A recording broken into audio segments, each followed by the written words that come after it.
All right, everybody. Mike Heck here for MMAfighting.com, reacting to a bit of craziness on this Thursday evening. We're a little over 48 hours away from UFC 279, and things apparently got a bit chaotic backstage before the UFC 279 press conference was about to begin, which was scheduled to have appearances along with Dana White from Khamzat Chimaev, Nate Diaz, Tony Ferguson, Li Jingliang, Kevin Holland, and Daniel Rodriguez.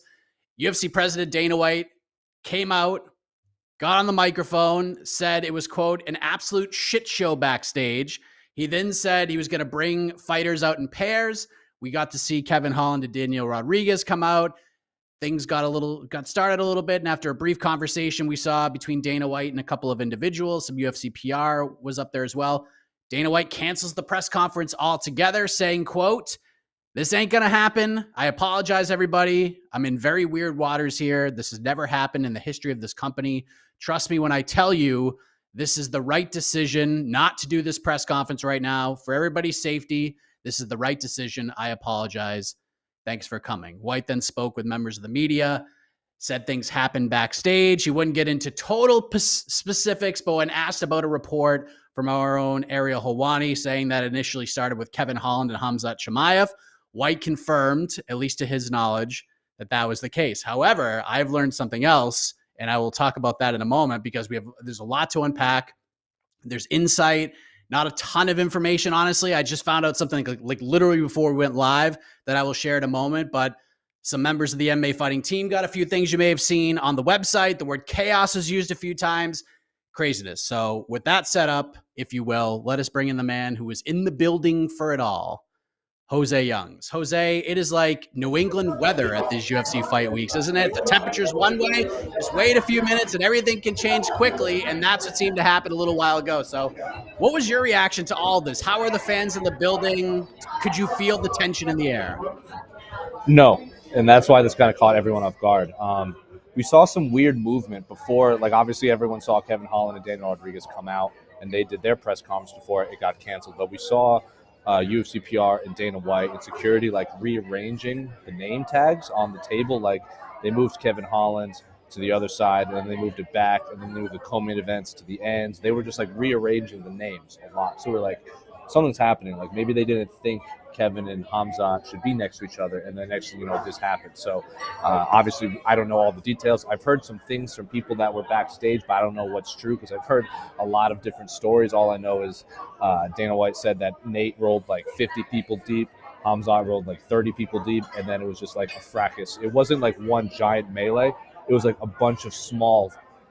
I'm not even saying small. It was like it was multiple fights happening all at once. And they just weren't prepared because, from my understanding, I don't think Dana was aware of the history between Khamzat and Kevin Holland, or the war of words that they've kind of had during media day and press conferences and stuff like that. So if they had known that, I don't think they would have invited Kevin to the press conference. And if they did, they would have had a lot more security because, like Dana White said, if they were aware that this would have happened, they would have been prepared, and this wouldn't have happened. But yeah, the press conference was canceled. I think it was the right thing to do. I don't know if you guys could really see or tell, but off to the right, there was about 40 people from the Nick Diaz army and Nate Diaz, and there was like Jake Shields was there, Yancy Medeiros was there. These were like professional fighters, and they took up a whole section of that lower bowl. If stuff popped off on stage, all of those people would have jumped the barrier. So I do think it was the right decision. I think Dana White made the right call because it was very bizarre, and it was weird seeing Dana White react to it in real time. Like if you watch the Kevin Holland Daniel Rodriguez press conference, you saw Dana White like walk off stage for a bit because his head of PR had called him to tell him something, and then he came back, he canceled it. But yes, I do believe it was the right call because all kinds of nonsense was happening backstage, and we couldn't hear it. Dana White was surprised we couldn't hear it because apparently it was very loud. But with the fighters talking and the music playing, we couldn't hear anything. All right, so here's sort of what I've been told, and I'm going to have you fill in the blanks if you can fill in any. So I was told it was initially Holland and Chimaev. Their squads are back there. Words were exchanged, maybe a shove or two. I just confirmed Ariel's report from a little while ago that Khamzat Chimaev actually push-kicked Kevin Holland in the freaking chest, which really popped it off. Dana White said Tiki Goshen, who's not a manager, he broke things up. I was told that as well. And then Nate and his team showed up. As of now, I've not been told anything to sort of lead to why Diaz and the Diaz crew got involved in all of this. But all I know is that water bottles were thrown. It was chaos. Dana confirmed that as well. He said Tiki took a bottle or two off the dome. And I just found out something else that happened from somebody who was there pretty much the whole time. Apparently, it did not begin with Kevin Holland and Khamzat Chimaev. Apparently, it began with a man who probably deserves a lot of credit for selling this damn event. Apparently, Paulo Costa found his way back there, and that's how this all started. Paulo Costa and Khamzat Chimaev exchanged words. There was no shoving or pushing or anything like that. Then it shifted to Khamzat and Kevin Holland, and then it shifted to Khamzat and his team and the Diaz crew. But someone literally who was back there the entire time, I asked them if they could tell me what happened. I'm not going to name the name, obviously, but it started with, I was told Khamzat Costa, Khamzat Holland, and then Khamzat's team, Nate Diaz team. And I was like, Khamzat and Holland? I mean, Khamzat and Costa? And he was like, yeah, I don't know what the hell Costa was doing back there, but that's how it started. And then things started getting physical with Holland, and here we go. But this is all just wild. But to me, Jose, I think the biggest catalyst, the one thing that everybody has been consistent is something you said earlier. There was just not enough security to maintain really any kind of order with the amount of people back there. But that's what I have heard. I know a lot of us have reported stuff. I know Ariel's reported a lot of stuff that I've been told already.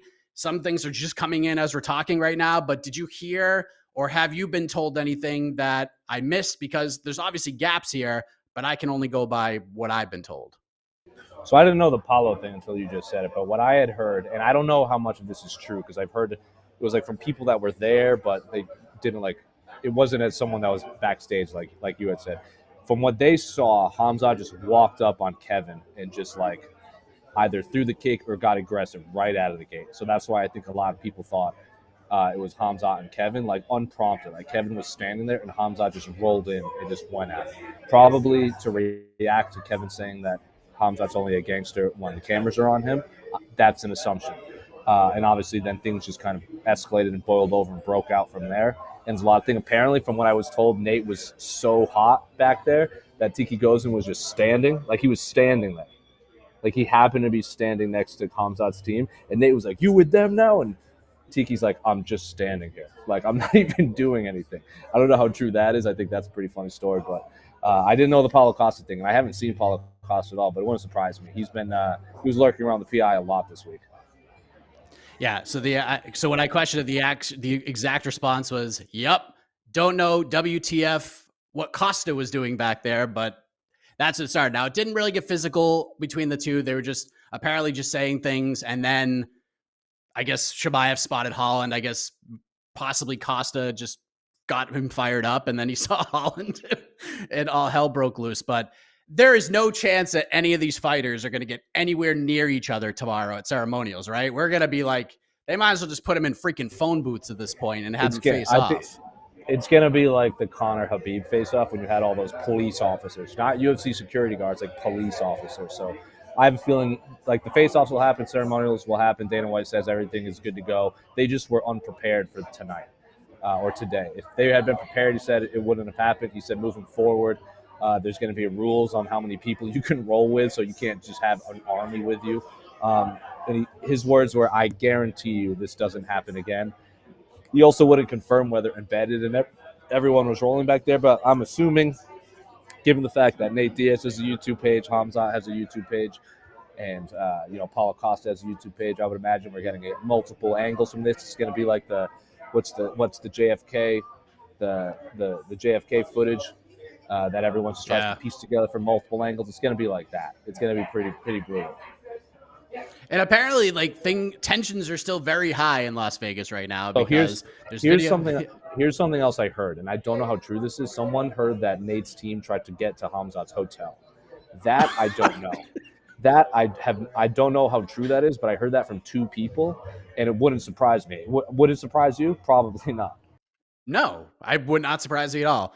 The other message I received from my source was that the Diaz crew is ready to go. And that's the insight. So this is what I was told from somebody who was back there. So there you go. They saw pretty much the whole thing, and apparently there we go. I mean, it's just crazy. But here's the biggest, this is obviously very unfortunate. You never want to see this happen.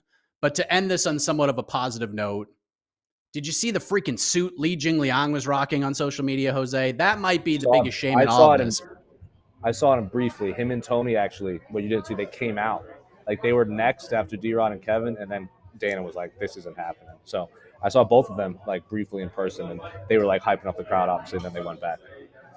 Yeah, Lee looked like a couple of Billy, but all things aside, any final thoughts, any on-site wisdom you would like to impart upon the fine folks watching or listening right now? Yeah, it wasn't chaos from where we saw because we didn't see it. It was just confusion. And then it turned into chaos because once it ended and we hear all the boos and there's like this mad swarm of people leaving and the PR comes and goes, all the media, we're going to do a scrum in the back. Get your stuff now. So we all run back there and do it. And then Dana's like out of breath during the press conference. So, yeah, it wasn't chaos from where we were. This caught me off guard. It caught the media off guard. It caught Dana off guard. Like, we didn't hear anything back there. It was just weird. It was a weird scene. This wasn't the Conor Khabib press conference. Like you see it all happen. It was one of the weirdest experiences I've ever had at a fight night because we didn't see anything. We just hear about it. It's strange. I can't wait to see the videos when they come out though. Yeah, I'm sure we're going to see them all on Embedded, perhaps. Who knows? Dana said he wasn't going to tell the media like anything specific unless questions were asked. He just said yes or no. And he got into some specifics, but he didn't really he didn't tell the whole tale of what happened backstage because, I mean, he probably didn't even see all of it anyways because he's just out on stage and then he's told like, okay, we got to get everybody the hell out of there. So Jose, thank you very much. I know this is a very hectic fight week for you. Thank you to the restaurant that allowed you to do this and give you a somewhat quiet space. Shout out. Oh, no. All right. Well, we might have to. Oh, shout out to who? We lost you for a second. Oh, we lost him. He's gone. Well, shout out to whoever that is. Maybe we will shout them out during the weigh-in show tomorrow. Oh, there he is. As I'm thanking. Okay, hello. As I'm thanking them, they're internet goes out. Yeah, shout out to the Crown and Anchor for letting me use the quiet room because the internet right on me. There we go. Crown and Anchor, well done. Jose, well done. Get some rest. Another big day in store for tomorrow. Lots going on. So thank you for watching, everybody. I'm sure more details about this are going to come in, and who knows? This might not be the end of all the chaos because there's videos surfacing everywhere. I see one with Kevin Holland and Darren Till talking to each other in the middle of a freaking hotel lobby. Who knows if and when this will end? But all we know is that UFC 279 is going down on Saturday.